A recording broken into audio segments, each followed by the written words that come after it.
Hey guys, I'm Elaine Welteroth. I'm a journalist, author, and a new judge on Project Runway. I've been wearing Warby since 2016, these frames, and they are called the Radar frame.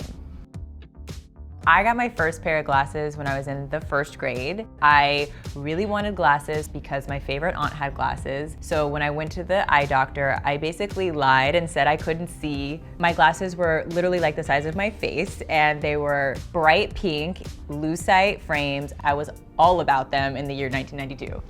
So my aviators are definitely part of my signature style. I also love white boots. Wearing my aviators, wearing my white boots makes anything else that I'm wearing in between feel more like me.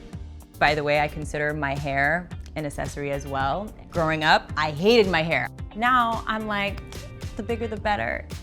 The semester before I was graduating from college, I went through an existential crisis. I was so lucky to have found a female role model that I could see myself in. Her name is Harriet Cole, and at the time she was the editor-in-chief of Ebony magazine. We had an informational phone call that completely changed my life.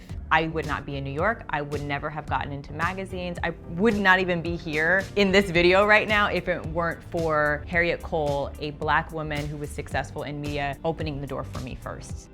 I've had a lot of firsts in my life and in my career. I was the first person in my family to graduate from college. And then when I got my first big promotion at Condé Nast, I had no idea that I was going to become the first Black beauty director in Condé Nast history, or the youngest editor-in-chief at Teen Vogue. I was a young kid who loved magazines growing up, but I never saw myself in any of the major fashion magazines.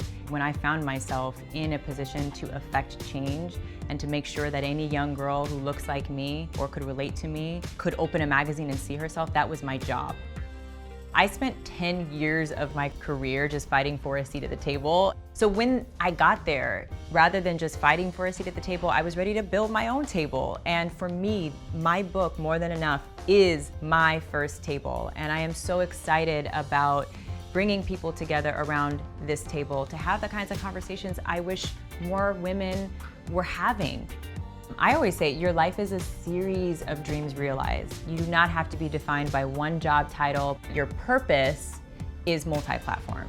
And as long as you can figure out what your purpose is, you can translate that across multiple jobs throughout your lifetime.